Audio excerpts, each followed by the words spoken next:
Page 5. Restrictions aux pouvoirs généraux d'arrestation. On peut voir ça à l'article 495-2 du Code criminel. Il y a 3 cas où le policier ne peut pas arrêter sans mandat. Donc, il pourrait avoir pour un acte criminel mentionné à l'article 553, pour une infraction mixte, puis pour une infraction purement sommaire. Par exemple, on peut toutefois arrêter si c'est vraiment nécessaire pour sauvegarder l'intérêt public. On peut voir les critères d'intérêt public qui sont mentionnés à l'article 495-2D. Parmi ceux-ci, il y a l'identification, recueillir une preuve, empêcher que l'infraction se répète. Puis il y a aussi d'autres motifs qui sont mentionnés comme intervention dans un contexte d'attroupement, si les personnes nuisent au travail policier dans l'exercice de son travail.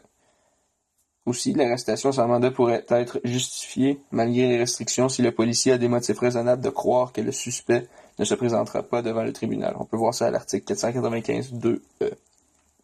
Maintenant, sur la grille d'intervention policière en fonction de l'article 495, on doit retrouver 3 choses.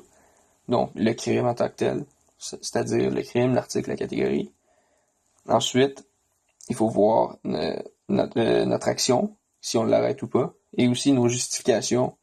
Donc, dans les justifications, il nous faut 2 choses. Notre pouvoir d'arrestation selon 495, puis aussi nos critères d'intérêt public. Maintenant, des points à se retenir, ce serait l'agent de la paix qui n'a pas vu l'infraction sommaire se commettre ne peut pas arrêter le suspect.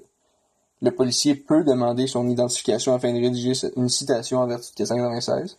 Puis si le suspect ne veut pas s'identifier, on peut l'arrêter pour entrave, qui est selon l'article 129 du Code criminel. C'est une infraction mixte.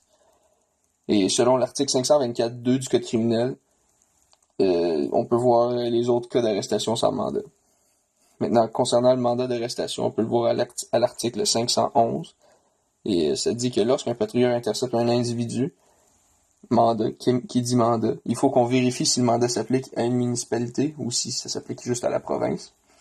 Et aussi, il faut voir que si c'est provincial, on exécute le mandat puis on arrête la personne.